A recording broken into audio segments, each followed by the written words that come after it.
അംഗീകരിക്കുക. ആദ്യമേ ഊഹം കൊണ്ട് നേടിക്കളയാം എന്ന് വെച്ചാൽ, ഊഹം എന്ന് വെച്ചാൽ യുക്തി, ഒരിക്കലും സാധ്യമല്ല. ഗുരുദേവൻ 30-ാം പദ്യത്തിൽ പറയുന്നത് അതാണ്. അനുഭവം ആദിയിൽ ഒന്നിരിക്കിൽ അല്ലാതെ അനുമതിയില്ല. അനുഭവം ആദിയിൽ ഒന്നിരിക്കിൽ അല്ലാതെ അനുമതിയില്ല. ഇതു മുന്നം അക്ഷിയാലേ അനുഭവിയാതതുകൊണ്ടു ധർമ്മിയുണ്ടെന്ന് അനുമതിയാൽ അറിവിയിൽ അറിഞ്ഞിടേണം. ഊഹിക്കാം, പക്ഷെ നേരത്തെ അനുഭവിച്ചറിഞ്ഞ കാര്യങ്ങളല്ലേ ഊഹിക്കാൻ പറ്റൂ. തീയും പുകയും ഒരുമിച്ച് നിൽക്കുന്നത് പല പ്രാവശ്യം കണ്ട് അനുഭവിച്ചിട്ടുള്ള ആളിന് പുക കാണുമ്പോൾ അവിടെ തീയുണ്ടെന്ന് ഊഹിക്കാം. പക്ഷെ അഖണ്ഡബോധവും ഈ ജഗത്തും ഒരുമിച്ച് നിൽക്കുന്നതായി ആരാണ് അനുഭവിച്ചറിഞ്ഞിട്ടുള്ളത്? അനുഭവിച്ചറിഞ്ഞവരുണ്ട്, അവർക്ക് പിന്നെ ജഗത്തില്ല, ഒരുമിച്ച് നിൽക്കൽ ഏർപ്പാടേയില്ലേ. അനുഭവിക്കാത്തവർക്ക് അവര് അഖണ്ഡബോധത്തെ നേരത്തെ അറിയുന്നേയില്ല, പിന്നെ എങ്ങനെ ഊഹിക്കും? അതുകൊണ്ട് അനുഭവം ആദിയിൽ ഒന്നിരിക്കിലല്ലായി അനുമതിയില്ല. അനുമതി ഊഹം, തർക്കം, ഹേതുവിനെ കണ്ടിട്ട് കാര്യത്തെ ഊഹിക്കുക, സാധ്യത്തെ ഊഹിക്കുക. അനുഭവം ആദിയിൽ ഒന്നിരിക്കിൽ, ആരംഭത്തിലെ അനുഭവമുണ്ടെങ്കിൽ മാത്രമേ ഒന്നിരിക്കിൽ, അല്ലാതെ അനുമതിയില്ല. ഊഹം ഒരിക്കലും സാധ്യമല്ല എന്ന് പറഞ്ഞാൽ, ഇതൊക്കെ ചില യുക്തിവാദികളും മറ്റും സത്യമൊക്കെ അങ്ങോട്ട് ചോദിച്ചാൽ ഒരിക്കലും 1000 ജന്മം കഴിഞ്ഞാൽ കിട്ടുകയില്ല, സത്യം കിട്ടില്ല. വേറെ എന്തെങ്കിലും അസംബന്ധങ്ങളൊക്കെ മതങ്ങൾ ഈ ശാസ്ത്രീയമായ തത്വം അറിയാതെ വെറുതെ സങ്കല്പിച്ച് ഈശ്വരനെയും പൂച്ച് നടക്കുന്ന ഒരു മതത്തിനും സത്യത്തോടടുക്കാൻ കഴിയില്ല. അതാണ് ഗുരുദേവന് ഇനി അടുത്ത് പറയാൻ പോകുന്ന പോലെ മതങ്ങൾ തമ്മിലൊക്കെ മുഴുവൻ സംഘർഷം, യുദ്ധം, കോലാഹലം. എന്താ? ശാസ്ത്രീയമായ സത്യമൊന്നും പിടിയില്ല. ഓരോരുത്തരും ഊഹിച്ചുണ്ടാക്കിയ സത്യം, അവ തമ്മിൽ അഭിപ്രായ ഭേദം, അതങ്ങോട്ട് വാസനയായിത്തീരുമ്പോൾ തമ്മിലടി, യുദ്ധം. ഇതൊരിക്കലും നിലയ്ക്കില്ല. ഈ പരമസത്യം അറിഞ്ഞാലല്ലാതെ നിലയ്ക്കില്ല. ഈ പരമസത്യം വ്യക്തമായി ധരിക്കുന്ന ഒരാളിന്റെ ഹൃദയത്തിൽ യാതൊരു ഭേദചിന്തയും വരാൻ സാധ്യമല്ല. എല്ലാം ആ സത്യം. അവിടെ പിന്നെ സംഘർഷത്തിനോ യുദ്ധത്തിനോ മതമാത്സര്യങ്ങൾക്കോ ഒന്നും ഒരു പ്രസക്തിയുമില്ല. അതുകൊണ്ട് സത്യമറിഞ്ഞവരുടെ അടുത്ത് പോയി ചോദിക്കൂ. ബ്രഹ്മവിദ്യാ പഞ്ചകത്തിൽ തന്നെ ഗുരുദേവൻ ആദ്യം പറയുന്നു, കുഞ്ഞെ, സത്യം അനുഭവിക്കുന്ന ഒരു ഗുരുവിനെ സമീപിച്ച് ചോദ്യം ചോദിക്കൂ. ഞാൻ ആര്, ഈ ജഗത്തെന്ത് എന്ന ചോദ്യം ചോദിക്കൂ. ആരുടെയെങ്കിലും അടുത്ത് നിന്ന് എന്തെങ്കിലും ചോദിച്ചാൽ കൂരിരുട്ടിൽ തപ്പിത്തടയേണ്ടി വരും. അതല്ലാതെ വേറെ ഗതി ഒന്നുമില്ല. അനുഭവം ആദിയിൽ ഒന്നിരിക്കിൽ, അല്ലാതെ അനുമതിയില്ല. അപ്പോൾ അതുകൊണ്ട് ഇത് മുന്നം അക്ഷിയാലെ അനുഭവിയാതതുകൊണ്ട്, ഈ അഖണ്ഡബോധം ബ്രഹ്മം നേരത്തെ കണ്ണുകൊണ്ട് കണ്ടിട്ടില്ലാത്തതായതുകൊണ്ട്,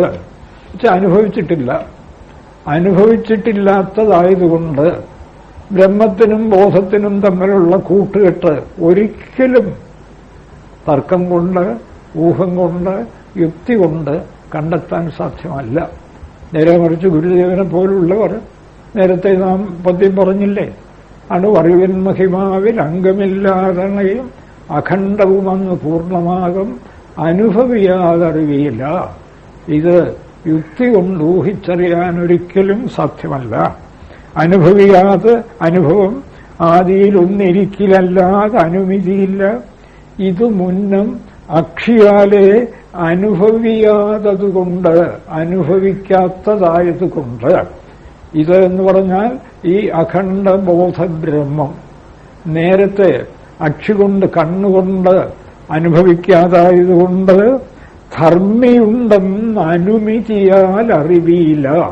ഈ ധർമ്മി ജഗത്തായ ധർമ്മത്തെ ഉണ്ടാക്കിക്കാണിക്കുന്ന ധർമ്മി, അതായത് ബ്രഹ്മം ഉണ്ടെന്ന് അനുമതിയാൽ അറിവിയില്ല, ഊഹിച്ചറിയാൻ ഒരിക്കലും സാധ്യമല്ല. അത് ആത്മോപദേശകം പോലുള്ള ഗ്രന്ഥങ്ങൾ വായിച്ച് ഗുരുദേവനെ പോലെയുള്ള പൂർണ്ണ സത്യം ദർശിച്ച ആളുകളുടെ വാക്കിൽ നിന്നോ അല്ലെങ്കിൽ ഉപനിഷത്തിൽ നിന്നോ, ഗുരുദേവൻ തന്നെ പറയും പോലെ ഉപനിഷദുക്തി രഹസ്യം ആണ് ഈ സത്യം. ആദ്യം അവിടെ നിന്നും കേട്ടറിയുക, അതാണ് ശ്രുതി. പിന്നെ യുക്തി, ഇഷ്ടം പോലെ യുക്തി ചിന്തിക്കാം, യുക്തിയെ ഒരിക്കലും തടസ്സപ്പെടുത്തുന്നില്ല. ശ്രുതിയും ഈ യുക്തിയും കൂടെ ചേരുമ്പോൾ അനുഭവം, ബോധമുണ്ടോ, സത്യമുണ്ട്, അതല്ല യുക്തി. ആ ബോധത്തിന്റെ പൂർണ്ണ രൂപമേ ഇനി അറിയാനുള്ളൂ. യുക്തി ഇപ്പൊ തന്നെ നമുക്ക് പിടിയുണ്ട്. പക്ഷെ പിടിയുണ്ടെന്ന് വെച്ചാൽ ആ യുക്തി സത്യത്തിന്റെ പൂർണ്ണ രൂപം കാണിച്ചു തരുന്നില്ല. അവനവനിൽ ഉള്ള ബോധത്തെ മാത്രമേ കാണിച്ചു തരുന്നുള്ളൂ. എന്റെ ബോധം വേറെ, നിന്റെ ബോധം വേറെ, ഒരുപാട് സംശയം, സത്യം അനുഭവിച്ചറിയാൻ കഴിയാത്തതുകൊണ്ട് അങ്ങനെ ഒട്ടേറെ സംശയം. ആ സംശയത്തിലാണ് നിൽക്കുന്നത് കൊണ്ടാണ് പരമസത്യത്തെ, അഖണ്ഡ ബ്രഹ്മത്തെ യുക്തി കൊണ്ട് ചിന്തിച്ചറിയാനേ സാധ്യമല്ല. അനുഭവിയാതെ അറിയില്ല. ഇവിടെ അനുഭവിയാതെ, അതുകൊണ്ട് നേരത്തെ ആ സത്യത്തെ അനുഭവിച്ചിട്ടില്ലാത്തതുകൊണ്ട് ധർമ്മി ഉണ്ടെന്ന് അനുമതിയാൽ അറിവില്ല. ധർമ്മി ഉണ്ടെന്ന്, ധർമ്മി പ്രപഞ്ചമാകുന്ന ധർമ്മത്തെ പൊന്തിച്ചു കാണിക്കുന്ന ധർമ്മി, ധർമ്മി, ധർമ്മം. ഓരോ വസ്തുവിനും അതാതിൻ്റെതായ ധർമ്മമുണ്ട്. അഖണ്ഡബോധ ബ്രഹ്മത്തിന്റെ ധർമ്മമാണ് പ്രപഞ്ചം. മരുഭൂമിയുടെ ധർമ്മമാണ് കാനൽ ജലം. കാനൽ ജലം കണ്ടിട്ട് മരുഭൂമിയെ ആർക്കെങ്കിലും ഊഹിക്കാൻ പറ്റുമോ? അവിടെ ജലം ഉണ്ടാവാനേ സാധ്യമല്ല. അപ്പൊ പിന്നെ ജലം കണ്ടിട്ട് എങ്ങനെയാണ് മരുഭൂമിയെ ഊഹിക്കുക? നേരെ മറിച്ച് മരുഭൂമിയിൽ ചുറ്റി നടന്ന് നോക്കൂ, മരുഭൂമിയെ വ്യക്തമായി കണ്ടു, വീണ്ടും ജലം കാണുന്നു, സാരമില്ല. ഈ ജലത്തിന്റെ ധർമ്മി മരുഭൂമിയാണ്, ജലമില്ലേ ഇല്ല എന്ന് വ്യക്തമായി ഉറപ്പാക്കാൻ കഴിയും. അതുപോലാണ്. അതുകൊണ്ട് ധർമ്മി ഉണ്ടെന്ന് അനുമതിയാൽ അറിവില്ല. അതിനുവേണ്ടിയൊന്നും കഷ്ടപ്പെടണ്ട, വെറുതെ ജീവിതമൊന്നും പാഴാക്കണ്ട. സത്യം കണ്ട ഗുരുക്കന്മാർ പറയുന്നത് കേട്ട് ഇനി യുക്തിയും ചിന്തിച്ച് അനുഭവത്തെയും ആസ്പദമാക്കി മുമ്പോട്ട് പോകും. വേദാന്ത സത്യം, ശ്രുതി, യുക്തി, അനുഭവം, ഈ മൂന്ന് തലത്തിലും അനാദികാലം മുതൽ ഉറപ്പിച്ച് അനുഭവിച്ചു പോരുന്ന സത്യമാണ്. അവിടെ ഇനി യാതൊരു സംശയത്തിന്റെയും അവകാശമില്ല. ഈ സത്യമല്ലാതെ ജഗത്തിന് മറ്റൊരു സത്യം ഇനി ഒരു ഒരു ശാസ്ത്രജ്ഞനും ഒരു ചിന്തകനും ഒരിക്കലും കണ്ടെത്താനും പോകുന്നില്ല. ഇതാണ് വേദാന്തത്തിന്റെ പെരുമ്പ്രഘോഷം. അനുമതിയാൽ അറിവില്ല. ധർമ്മി ഉണ്ടെന്ന് അനുമതിയാൽ അറിവില്ല. എന്തുകൊണ്ട്? നേരത്തെ ആ ധർമ്മിയെ കണ്ടിട്ട് ഈ ധർമ്മവുമായി അതിന്റെ ഭേദം ആരും അനുഭവിച്ചറിഞ്ഞിട്ടില്ല. അനുഭവിച്ചറിയാത്തിടത്ത് രണ്ട് വസ്തുക്കൾ തമ്മിലുള്ള ബന്ധം ഊഹിച്ചറിയാനേ സാധ്യമല്ല. ഇതാണ് 31 പദ്യത്തിന്റെ താത്പര്യം. അനുഭവിയാതതുകൊണ്ട് ധർമ്മിയുണ്ടെന്ന് അനുമതിയാൽ അറിവിയില്ല. അറിഞ്ഞിടേണം. ഇത് നല്ലവണ്ണം ഓർമ്മ വേണം. ഇത് ഓർമ്മ വെച്ചാൽ എന്താ വേണ്ടത്? സത്യമന്വേഷിക്കുന്നയാൾ ഒന്നുകിൽ ഉപനിഷത്ത് പഠിക്കുക, അല്ലെങ്കിൽ സത്യം അനുഭവിച്ചറിഞ്ഞ് ഒരു ഗുരുവിന്റെ സമീപത്ത് ചെന്ന് ഗുരുദേവൻ പറയുന്നത് പോലെ ബ്രഹ്മവിദുത്തമം പ്രണതിസേവാദ്യൈ പ്രസന്നം ഗുരും. ബ്രഹ്മത്തെ അനുഭവിച്ചറിയുന്ന ഗുരു, ബ്രഹ്മവിദുത്തമം, അദ്ദേഹത്തിന്റെ അടുത്ത് നിന്ന് വളരെ ശാന്തമായി വിനയമായി ചോദ്യം ചോദിക്കൂ. ഞാൻ ആരാണ്? ഈ പ്രപഞ്ചം എവിടെ നിന്നുണ്ടായി? ഈ രണ്ട് ചോദ്യവും ചോദിക്കൂ. അദ്ദേഹം വ്യക്തമായി ഉത്തരം പറഞ്ഞു തരും. പ്രണതിസേവാദ്യൈ പ്രസന്നം ഗുരും പൃച്ഛേത് കോഹം. ഞാൻ ആരാണ്? കുതോ ജഗതീതം, ഈ ജഗത്ത് ഇവിടെ നിന്നുണ്ടായി. ഈ രണ്ട് ചോദ്യം വ്യക്തമായിട്ട് അദ്ദേഹം ഉത്തരം പറഞ്ഞു തരും. ഗുരുദേവൻ തന്നെ ഉത്തരം പറയുന്നു ബ്രഹ്മവിദ്യാപഞ്ചകത്തിൽ അടുത്ത ശ്ലോകത്തിൽ. ത്വം ഹി ബ്രഹ്മ, കുഞ്ഞെ നീ ബ്രഹ്മമാണ്. ഈ ജഗത്തോ വെറുതെ നിന്നിൽ ആരോപിച്ചിരിക്കുന്ന വെറും കാഴ്ച, നാമരൂപം എന്ന് അടുത്ത ശ്ലോകത്തിൽ ഉത്തരവും പറയുന്നു. അനുമതിയാൽ അറിവിയില അറിഞ്ഞിടേണം. ഇത് സകലരും നല്ലവണ്ണം ധരിച്ചിരിക്കേണ്ടതാണ്. എന്നിട്ട് അപ്പോൾ ഇപ്പോൾ അറിയുന്നുണ്ടല്ലോ ഈ ജഗത്തിനെ, നിങ്ങൾ അറിയുന്നുണ്ട്.